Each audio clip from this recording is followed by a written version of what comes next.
Hey everyone, welcome back. I'm Old Crazy Eye. This is going to be part two of Auto Z on an Ender-3. Um, First off, I want to go over a couple prerequisites for this. The first one, probably one of the biggest ones, is the clack ender designed by Kevin, aka Sam. You can check that out on his website, Kevin, aka Sam.com. Go to his website, great website, perfectly done. Click on clack ender probe. It'll take you where you need to go. It'll tell you all about it. Um, Bill of materials for it's super simple. Omniron D2F switch, um, a few magnets, a few screws, a few printed parts. And you can probably print it all out on one plate. It'll take you about another 15 minutes to assemble it. Pretty easy. He's got everything you need in here. It tells you what to change, macros, all of that. So that is a requirement for this to work. So the next requirement is going to be bed clearance. You need to be able to have enough bed clearance from to be able to clear the back of the plate, the back of the Y. Reason for that is everything's mounted in the back. Now, if you can't make that clearance, there is an option to move your bed extrusion. Um, that's really not that hard. I'll show you real quick with the CAD. Um, let's see here. All right, so we go over to the CAD. And move you around here. So we check the CAD. If you look at the bottom of your printer, the bottom of your printer has 4 bolts that hold the Y extrusion. Now, simply done is pull these 4 bolts. You're going to slide the extrusion forward. These back 2 bolts are going to connect to the front 2 holes of the cross member. So essentially, these 2 holes will be hanging in dead space. There's nothing. They'll be attached to nothing. So with that, you'll have 2 bolts in the front.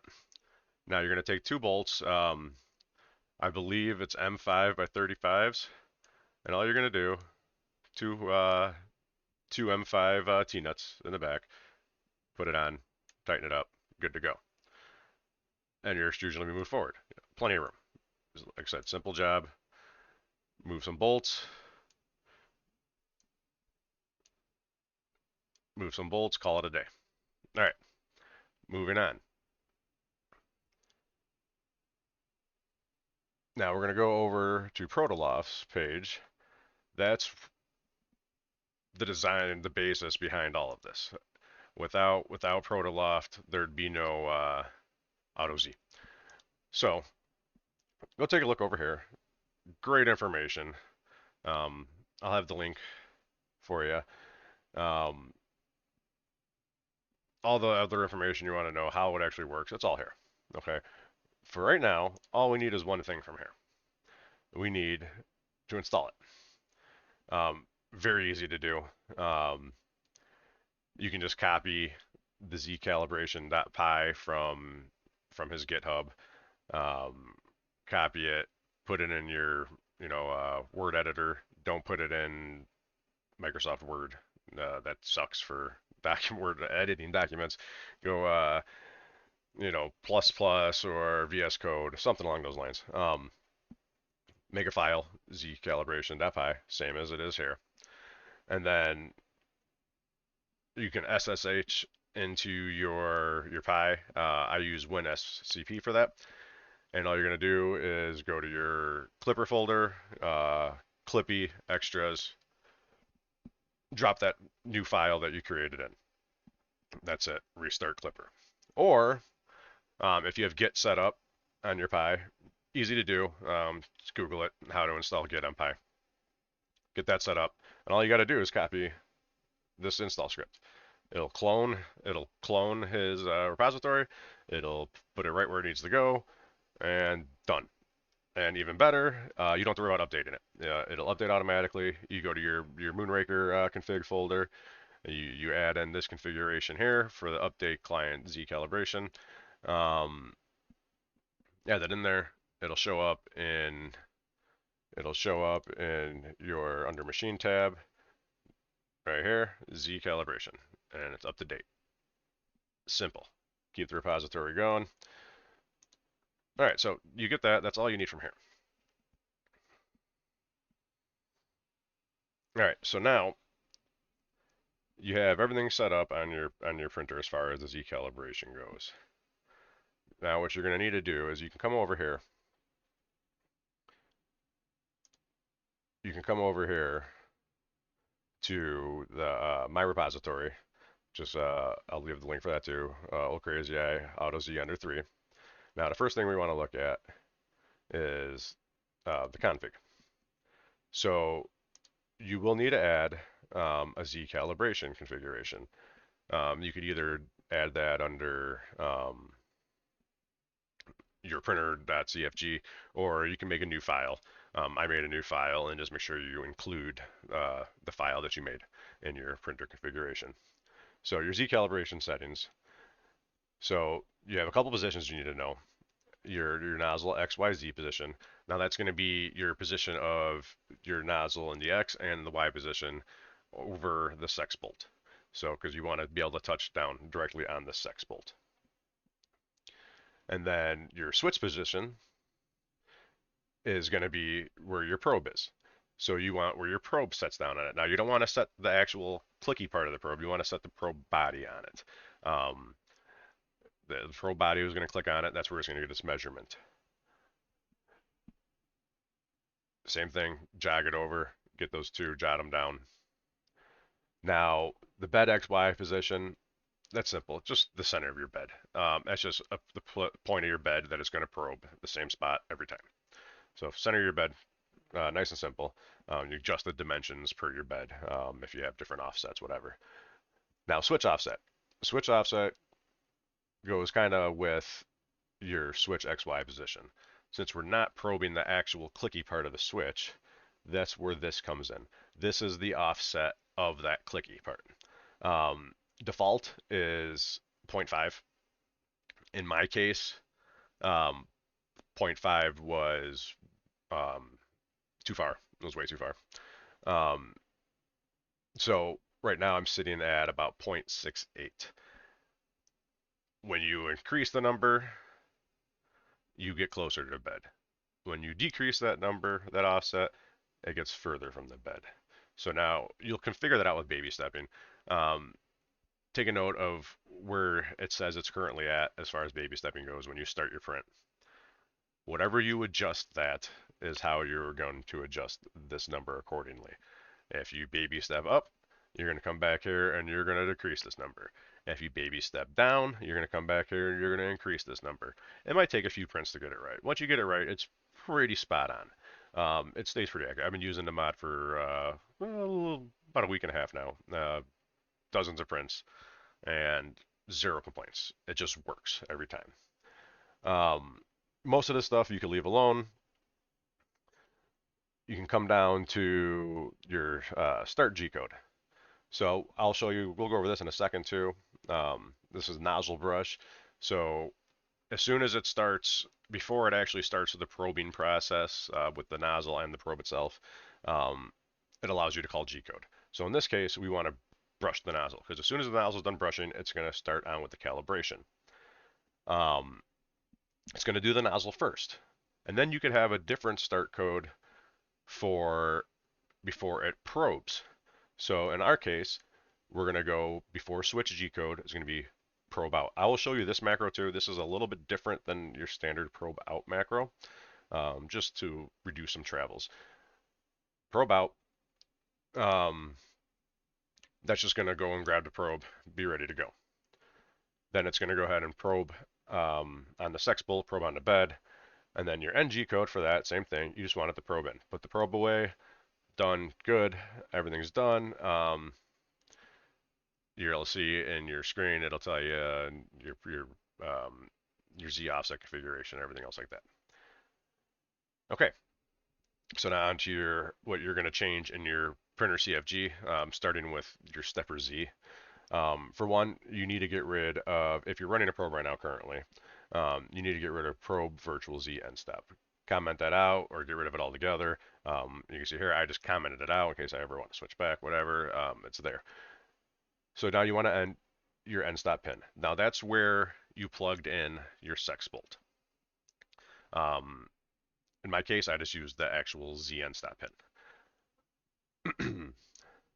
Now your position end stop, it's not an exact number. Just grab your ruler, get a quick measurement from the top of your sex bolt to the top of your bed, put that number in. You really don't want it any higher than 4 millimeters above your bed. I noticed that when I had it slightly over that, I was getting offset errors because it was too large of an offset between the bed and the sex bolt. So 4 millimeters or less, you're good. That's very easy to achieve. Your position minimum, same as your probe. You want it below 0. You want to be able to go below 0 for your offsets. Everything else stays the same. Now we are going to change the homing override. The homing override, because before with the clack, it would go pick it up. It would move back to 0 on X, and then go to the center of the bed, probe it, blah blah blah, and put it back. Done. Well, we're no longer homing with the clack. We are going to home with the nozzle on the sex bolt. So basically, you can just copy this. The only thing that's going to change is your positions of where your sex bolt is. It's your X and Y position. The same thing you put down for your Z calibration for your nozzle. That's where you're going to put here, the same dimensions.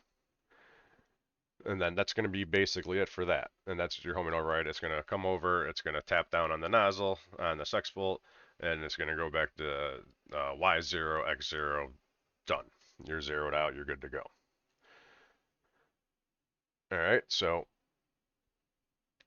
that's pretty much it for your basic configuration. You can come copy this stuff. Like I said, just change what you need to change. It's all noted in here, what needs to be changed and what you're adjusting. And then I'll show you these macros adjustments here. We'll go over to the macros. Start print. Traditionally you had it probe in, probe out right before your mesh. So now, you'll keep your probe out. You'll do your mesh. If it's adaptive mesh, fine. A regular mesh, whatever, fine too. Then you're going to probe back in. Then you're going to add, you can add your calibrate Z, and then it's going to do the calibration, and then you're off. The printer is going to take off. It's going to go. You're good. I did notice you might want to add a temperature line in here. It depends if you put adaptive mesh or your mesh before or after calibrate Z. It shouldn't really matter what order you have it in. If you have it to where you do your mesh before your Z, you might want to put a temperature weight here. You really want your nozzle at least 180 degrees Celsius to be able to calibrate your Z, because you're going to scrub your nozzle, get it clean. You want your nozzle hot for expansion anyway. Now, nozzle brush. With the bolt-on version, you can have the nozzle brush. And so here's a little macro for your nozzle brush. Again, you're going to adjust your coordinates. I just went to the beginning edge of the brush and measured that to the beginning, to the end of the brush, and that was my X coordinates for the brush. Y, just get your positions, figure that out, plug it in. You can see right here, for me, it was Y235. Then all you're going to do is shake it back and forth. It shakes back and forth. The final sweep goes a little bit further than the actual brush. It'll raise, and you have a clean tip. And as far as the Z calibration goes, it'll do this part first, and then it'll go straight into the calibration. So now that probe out, the underscore probe out macro. So what that's doing is, on your traditional probe out macro, when you probe out, it goes all the way max X, picks it up, comes back to 0 X with the probe on it, and then it goes about this thing. That's an extra move we don't need. So all this is doing is picking it up, and it's going to the X location of the probe for the sex bolt. So whatever you put in Z calibration for the X location to probe the sex bolt with the actual clack body itself, that's the X you're putting in here. That's just going to drop it off right there, and it's going to go ahead about its business. It'll be good to go. It's just a lot less traveling. Um, I'm sorry, not right here. This is your X location at the bottom. Read the notes. Okay, so that's basically it. Any questions? I'll be glad to help you with it. It's easy to set up. It's just a lot of copy paste. Before you go ahead and start changing your firmware and everything else, you want to go through and get the coordinates of the sex bolt and your brush. Write all that down. This way, when you start changing stuff, you can have it set up right away. You know, you don't want to set it up with the homing override with locations that you don't know. You're going to end up diving into your bed. You're going to mess stuff up. So before you change anything in your firmware, go through, get your locations. Like I said, write it down, back up your configurations. Then you can go ahead and make your changes. Make your changes, restart, and test it out. It works great. I've had no complaints so far, and that's basically it. I want to show you one more thing in Fusion again. I didn't get a chance to show you guys during the first video. I had some technical difficulties.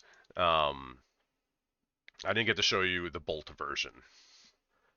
This is the one I'm personally running now.